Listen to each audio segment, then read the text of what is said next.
வணக்கம். 2026 புத்தாண்டு இந்த மீனராசி நேயர்களுக்கு எப்படி இருக்க போகுது அப்படின்னு நினைப்பீங்க. மீனராசி நேயர்களே, உங்களுக்கு பாக்கியஸ்தானம் என்று சொல்லக்கூடிய 9ஆம் இடத்துக்கு குரு பகவான் வராரு. உங்களுக்கு என்ன நீங்கள் மனசில் நினைக்கிறீங்களோ அந்த பாக்கியெல்லாம் வாரி வழங்க போகிறாரு. உங்களுடைய தந்தை நல்லா இருப்பார். எந்த உடல்நலை பிரச்சனை இருந்தாலும் இப்போ சரியாயிடும். உங்களுடைய தந்தையின் சொத்துக்கள் உங்களுக்கு கிடைக்க போகுது. கோர்ட்டு கேஸு வழக்கு எதாக இருந்தாலும் சரி உங்கள் பக்கம் தீர்ப்பாயிரும். ஏனென்றால் மீனராசி நேயர்கள் குரு பகவானை அதிபதியாக கொண்டவர்கள். அப்படிப்பட்ட உங்களுக்கு குரு பகவான் அள்ளி கொடுக்க போகிறார். நீங்கள் நினைக்கும் பாக்கியங்கள், நன்மைகள் எல்லாம் கிடைக்க போகுது. மாணவர்கள்லாம் நல்லா படித்து பெரிய மதிப்பெண் எடுத்து நீங்கள் நினச்ச கோர்ஸ் சேர போகிறீங்க.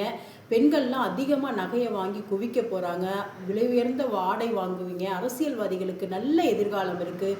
தொழில் அமோகமாக நடைபெறும். நீங்கள் வேலைக்கு எதிர்பார்த்துட்டு இருந்தீங்கன்னா வேலை கிடைக்கும், ப்ரொமோஷன் கிடைக்கும். அரசாங்கத்திலேருந்து ஒரு நல்ல செய்தி வரும். அரசியல்வாதிகளுக்கு அருமையான வாய்ப்பு இருக்குது. பெண்கள்லாம் நல்ல குடும்பத்தை நடத்துவாங்க. வீட்டில் மங்களகரமான நிகழ்ச்சிகள் நடக்க போகுது. குழந்தை சத்தம் கேட்கும். திருமணம் ஆகாதவர்களுக்கு, மகர ராசி நேயர்களுக்கு நல்லபடியாக திருமணம் நடக்கும். உங்கள் வீட்டில் மங்களங்களை அனுபவிக்க போகிறீங்க. இந்த மங்களங்களை நீங்கள் நிலைத்து நிற்க அனுபவிக்க வியாழக்கிழமை தோறும் மஞ்சள் வஸ்திரம் கண்டிப்பாக அணிஞ்சிக்கிங்க. அது ரொம்ப உங்களுக்கு ஒரு லக்கியான ஒரு இதை கொடுக்கும். அதே நேரம் 3 முறை குரு பகவானை வலம் 3 நெய் தீபம் இட்டு சர்க்கரை பொங்கல் அல்லது கொண்டக்கடலை வைத்து நெய்வேத்தியம் பண்ணுங்க. குரு பகவான் உங்களுக்கு எல்லா வித பாக்கியத்தையும் தருவார். 9ஆம் இடம் என்பது திரிகோணஸ்தானம். அதில் குரு பகவான் இருந்தால் எந்த கவலையும் படவே வேண்டாம். உங்கள் காட்டில் தாங்க மழை பெய்ய போகுது.